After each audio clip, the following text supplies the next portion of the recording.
Frequency response of amplifier, प्रवर्धकों की आवृत्ति अनुक्रिया। सो amplifier हम जो यूज करते हैं नॉर्मली अपन करते हैं कॉमन इमीटर कॉन्फ़िगरेशन में। मैंने बता भी दिया क्यों, क्योंकि उसमें इनपुट करंट हम देते हैं IB जो कि होती है माइक्रो एम्पियर रेंज की, और आउटपुट करंट होती है IC जो कि होती है मिली एम्पियर की। तो माइक्रो से मिली में जाना मतलब 1000 गुना ज्यादा सिग्नल एम्पलीफाई हो जाना। सो हम एम्पलीफायर के लिए जनरली इस ट्रांजिस्टर को यूज करते हैं। अब यहाँ पर कॉमन इमीटर कॉन्फ़िगरेशन में जो भी ट्रांजिस्टर बना हुआ है, सपोज उसको हम एम्पलीफायर के रूप में यूज कर रहे हैं, तो उसको हम किससे रिप्रेजेंट करते हैं, कैपिटल A से रिप्रेजेंट करेंगे। A फॉर एम्पलीफायर हो जाएगा हमारे पास, है ना। और उसको एक बॉक्स में रख देते हैं। तो देखो यहाँ पर ये मैंने जो बॉक्स बनाया है, सपोज ये एम्पलीफायर है। अगर इस एम्पलीफायर के इनपुट यहाँ पे 4 टर्मिनल नेटवर्क है, ठीक है, ये इनपुट हो गए और ये आउटपुट हो गए।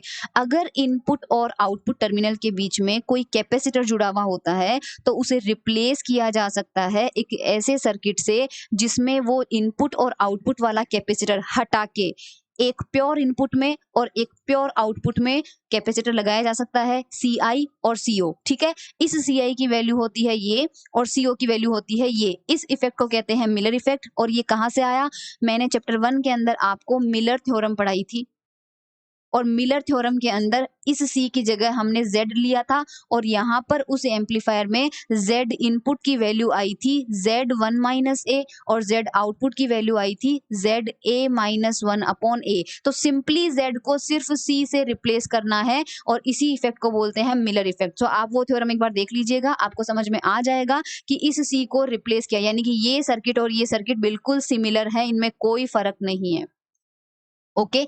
अब यहाँ पर हमारा काम क्या है, अगर हम कॉमन इमीटर की बात करें तो देखो ये हमारा इनपुट टर्मिनल है, ठीक है, और यहाँ पर इसको हम कॉमन कर देते हैं ग्राउंड, और ये हमारा आउटपुट टर्मिनल होता है। सो एनपीएन ट्रांजिस्टर की बात करें तो मैंने आपको चैप्टर नंबर 2 में एक और टॉपिक करवाया था, जिसमें मैंने आपको बताया था कि जो पीएन जंक्शन डायोड होता है वो एक कैपेसिटर की तरह बिहेव करता है, जिसमें मैंने 2 तरह के कैपेसिटर बताए थे, लीनियरली ग्रेडेड यानी रेखिक प्रवणता संधि, और एब्रप्ट जंक्शन, ठीक है। ये मैंने 2 टाइप के बताए थे, चैप्टर नंबर 2 में मैंने आपको पढ़ाया था, आप देख लेना। इसका मतलब कोई भी जो पीएन जंक्शन डायोड होगा वो किसकी तरह बिहेव करेगा, जहां पे जंक्शन बनता है, जंक्शन जहां पे बनता है उसको हम एक कैपेसिटर मान सकते हैं, ठीक है। पी पार्ट हो जाएगा पॉजिटिव प्लेट, एन पार्ट हो जाएगा कैपेसिटर की नेगेटिव प्लेट, और जो बीच में डिप्लीशन लेयर होती है वो इनके बीच का खाली भाग जो होता है कैपेसिटर के बीच की प्लेट का, उस तरह से ये बनता है।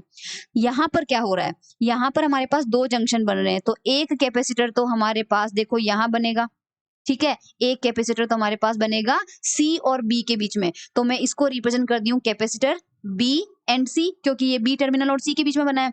दूसरा कैपेसिटर हमारे पास बनेगा दूसरे जंक्शन पे, और वो जंक्शन किस किस के बीच में बन रहा है, B और E के बीच में। तो इस कैपेसिटर को हम नाम दे देते हैं CBE, क्योंकि ये बेस और इमीटर के बीच में बन रहा है। सो 2 कैपेसिटर अगर हमारे पास बने हैं, तो हम यहाँ पे ट्रांजिस्टर में देखते हैं क्या हो रहा है। ये मैंने ट्रांजिस्टर का एच पैरामीटर के टर्म में सर्किट बनाया है, और एच पैरामीटर में मैंने आपको प्रीवियस लेक्चर में बता रखा है कि कॉमन इमीटर का सर्किट कैसे बनता है, तो वो आप एच पैरामीटर वाला देखना। उसमें भी मैंने सिंप्लीफाइड सर्किट बना रखा है। 3 तरह के मॉडल पढ़ाए हैं मैंने आपको, एच पैरामीटर में, सिंप्लीफाइड में और ट्रांस कंडक्टेंस मॉडल में। उसमें से आप सिंप्लीफाइड वाला चेक करना, और कॉमन इमीटर का चेक करना, और एच पैरामीटर का चेक करना, ठीक है। तो सिंप्लीफाइड में आपको पता चल जाएगा कि सिर्फ HIE होता है और HFEI भी होता है। इट मींस H नॉट वाले टर्म को हम हटा देते हैं और HRV नॉट वाले टर्म को भी हटा देते हैं, इसलिए H पैरामीटर में हमारे पास 2 ही आती है। ये बेस इनपुट टर्मिनल हो गया, C आउटपुट हो गया, यहाँ इनपुट पोटेंशियल है, यहाँ आउटपुट पोटेंशियल है, इमीटर को हमने ग्राउंड कर रखा है। अब ये 2 कैपेसिटर मैंने कैसे कनेक्ट किए, क्योंकि ये CBE है, यानी ये बेस और इमीटर के बीच में होना चाहिए, तो आप देख पा रहे हो कि जो CBE है उसका एक पॉइंट बेस से कनेक्टेड है और उसका दूसरा टर्मिनल इमीटर से कनेक्टेड है।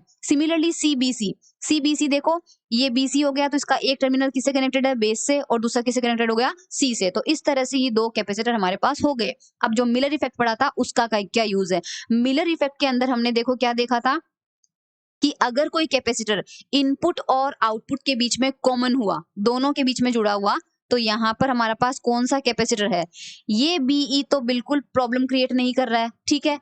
लेकिन ये जो BC है इसका एक टर्मिनल बेस से है विच इज इनपुट, और एक टर्मिनल सी से है विच इज आउटपुट। तो ये वाला हमारा है जिस पे हम कौन सी थ्योरम लगाएंगे, मिलर थ्योरम अप्लाई करेंगे। सो मिलर थ्योरम के हिसाब से इस सीबीसी को हटा के दो कैपेसिटर जोड़े जा सकते हैं, जिसमें से एक प्योरली इनपुट पे होगा और एक प्योरली आउटपुट पे होगा। तो देखो इस सीबीसी को हम हटा के दो कैपेसिटर बनाएंगे, जिनमें से एक केवल इनपुट पे होगा और एक केवल आउटपुट पे होगा। इनपुट वाले की वैल्यू ये होगी और आउटपुट वाले की वैल्यू ये होगी अकॉर्डिंग टू मिलर थ्योरम, जो मैंने ऊपर आपको बता रखा है। I hope it is clear. So हमारा सर्किट अब कैसा बनेगा, हमारा ट्रांजिस्टर का सर्किट अब ऐसा बनेगा। देखो यहाँ पे था, हट गया वो कैपेसिटर, सीबीई तो ओरिजिनली था, ठीक है, और इनपुट पे ही लगेगा। सो इनपुट का मतलब है बी और ई के बीच में लगाना है, कैसे भी लगाओ। सो देखो ये वाला है हमारा सी आई, जिसको हमने एक टर्मिनल कनेक्ट कर रखा है बी से और दूसरा टर्मिनल आप देख पा रहे हो किससे कनेक्ट हो रहा है, ई से कनेक्ट हो रहा है।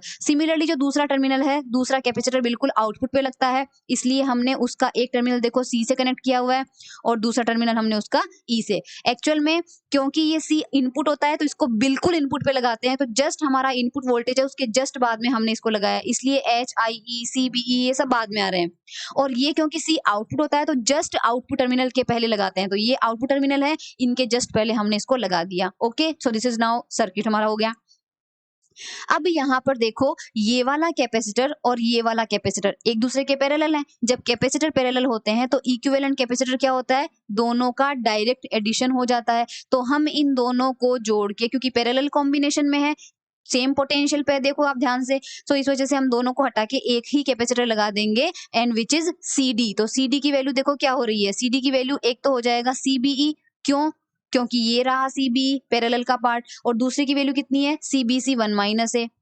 सो ये देखो सीबीसी 1 माइनस है, तो दोनों के पैरेलल कॉम्बिनेशन से रिजल्टेंट कैपेसिटर को मैं सी डी से डिनोट कर रही हूँ, और जो आउटपुट में है उसका हमने कुछ नहीं किया है, वो एज इट इज है। तो ये C1 C2 क्या है, अगर आपको एम्पलीफायर में ध्यान हो तो एम्पलीफायर के अंदर हम ट्रांजिस्टर बनाते थे तो इनपुट पे एक कैपेसिटर अटैच करते थे, इनपुट सिग्नल मैंने कहा था कि अनवांटेड सिग्नल को रोकने का काम करता है ये इनपुट। इसी तरह से हम आउटपुट लेने से पहले भी एक कैपेसिटर लगाते थे, ठीक है, और वो क्या करता था कि अगर गलती से ट्रांजिस्टर के बाद एम्पलीफायर होके कोई सिग्नल आ रहा है और उसमें भी हमें अनवांटेड सिग्नल मिल रहा है, तो ये उस अनवांटेड को रोक लेगा और जो हमें वांटेड सिग्नल चाहिए यानी कि डीसी कंपोनेंट को बेसिकली ये रोक लेगा और एसी कंपोनेंट को ये जाने देगा। सो ये ट्रांजिस्टर के अंदर ही लगाए जाते हैं C1 C2। तो यहाँ पर हम क्या करेंगे, इनपुट सिग्नल हमारा यहाँ से पास होगा, तो पास होते वक्त ट्रांजिस्टर में एंटर करने से पहले ही हम एक कैपेसिटर लगाएंगे C1, जो कि क्या होगा, डीसी कंपोनेंट को रोक लेगा और एसी कंपोनेंट को जाने देगा,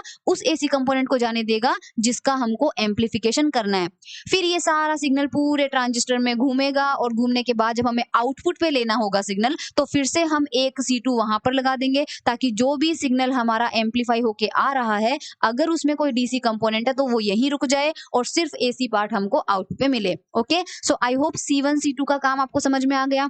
तो C1 C2 तो हमने लगाए हैं, लेकिन ये वाला CD और ये वाला CBC हमारे हाथ में नहीं था, क्योंकि ये तो ट्रांजिस्टर के NPN जंक्शन की वजह से आ रहे हैं।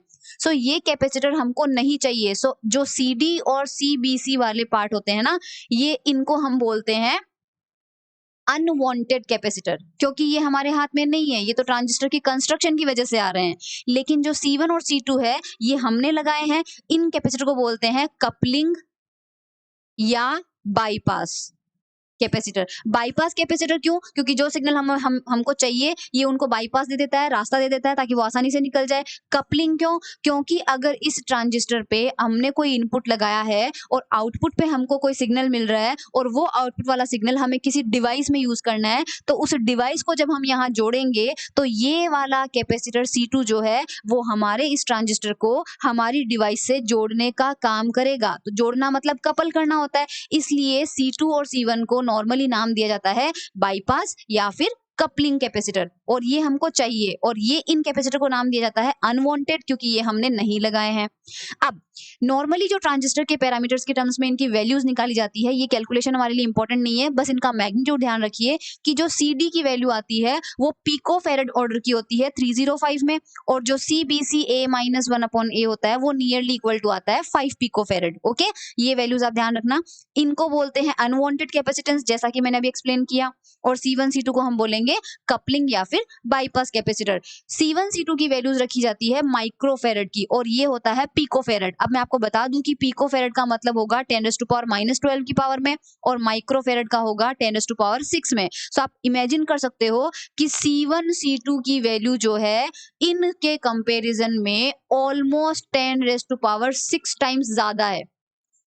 सो C1 C2 हम मानते हैं कि बहुत लार्ज होते हैं और ये जो है पिकोफेरेड वाले इनको हम मानते हैं बहुत ही स्मॉल मानते हैं। ठीक है, लार्ज और स्मॉल का समझ में आ गया। अब देखो, जब हम एसी सिग्नल अप्लाई करते हैं तो आप जानते हो एसी सिग्नल कैसे होता है, V sin ओमेगा टी या फिर V cos ओमेगा टी। तो उस सिग्नल में ओमेगा अपीयर हो रहा है और ओमेगा हमारा क्या होता है, 2πf होता है और f क्या होती है, फ्रीक्वेंसी होती है। सो हमारा इनपुट सिग्नल जो है वो फ्रीक्वेंसी का फंक्शन है और कैपेसिटर का जो रिएक्टेंस होता है, इसका मतलब कैपेसिटर का जो रेजिस्टेंस होता है वो आपको पता होगा 1/ओमेगा c होता है। यानी कैपेसिटर कितना रेजिस्टेंस ऑफर करेगा वो डिपेंड करता है कि आप कौन सी फ्रीक्वेंसी का सिग्नल उसके पास लेके आ रहे हो। सो अब देखना, यहाँ पे हम 3 रेंज की बात करेंगे, लो फ्रीक्वेंसी, हाई फ्रीक्वेंसी और मिड फ्रीक्वेंसी। सबसे पहले बात करते हैं लो फ्रीक्वेंसी की।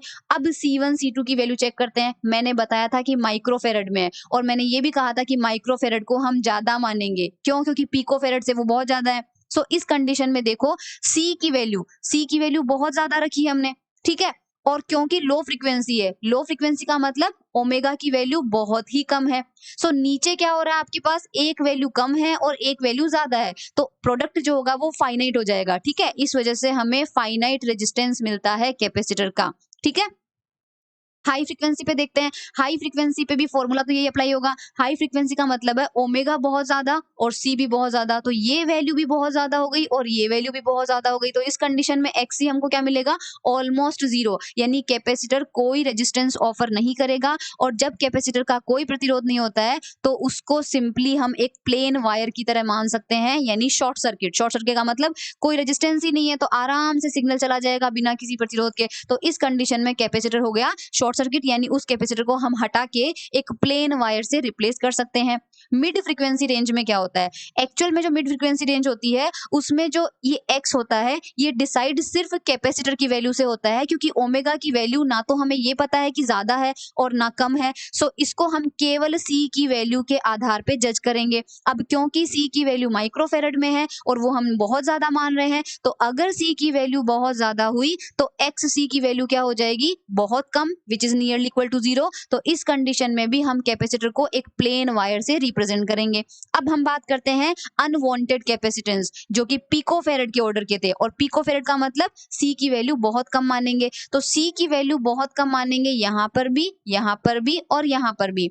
और इस कंडीशन में हम देखते हैं पहले लो फ्रीक्वेंसी रेंज। सो लो फ्रीक्वेंसी के अंदर देखो हमारा ओमेगा बहुत कम हो रहा है। अगर हमारा ओमेगा भी कम है और सी भी कम है तो एक्सी की वैल्यू बहुत ज्यादा हो जाएगी, ऑलमोस्ट इनफाइनाइट हो रही है। तो ऑलमोस्ट इनफाइनाइट का मतलब अगर कोई डिवाइस इनफाइनाइट रेजिस्टेंस ऑफर करती है, यानी करंट वहां से पास ही नहीं हो सकती, सिग्नल वहां से जाएगा ही नहीं, और सिग्नल वहां से नहीं जाता इसका मतलब ओपन सर्किट, क्योंकि सिग्नल हमेशा ओपन सर्किट में फ्लो नहीं होता है। सो इस वजह से हम कैपेसिटर को कैसे ट्रीट करेंगे, देखो ऐसे बना देंगे रास्ता, बस यहां से सिग्नल गया, आगे रास्ता ओपन है तो वो ओपन हो जाएगा, यानी कैपेसिटर को वहां से आपको हटा ही देना है। ध्यान रखना, शॉर्ट सर्किट में कैपेसिटर को प्लेन वायर रखते हैं, जबकि ओपन सर्किट में कैपेसिटर को बिल्कुल उस जगह से हट, मतलब प्लेन वायर भी नहीं रखना है, खत्म ही कर दो, वहां वायर ही नहीं बनाना है, क्योंकि उस जगह सिग्नल जाएगा ही नहीं।